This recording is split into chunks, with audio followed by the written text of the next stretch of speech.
أعوذ بالله من الشيطان الرجيم. بسم الله الرحمن الرحيم.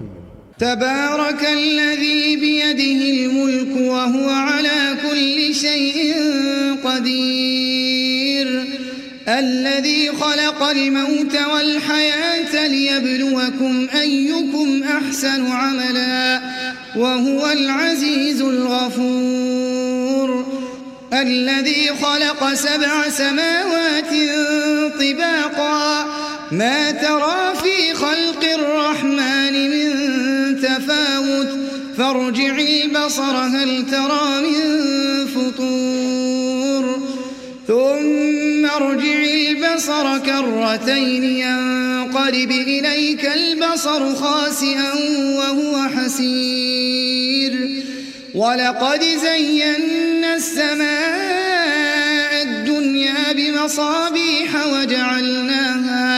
وجعلناها رجوما للشياطين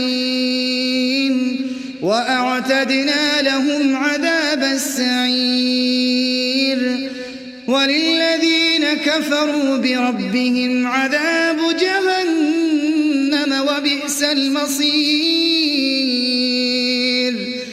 إذا ألقوا فيها سمعوا لها شهيقا وهي تفور تكاد تميز من الغيظ، كلما ألقي فيها فوج سالهم خزنتها ألم يأتكم نذير، قالوا بلى قد جاءنا نذير فكذبنا وقلنا ما نزل الله من شيء إن أنتم إلا في ضلال كبير، وقالوا لو كنا نسمع أو نعقل ما كنا في أصحاب السعير، فاعترفوا بذنبهم فسحقا لأصحاب السعير.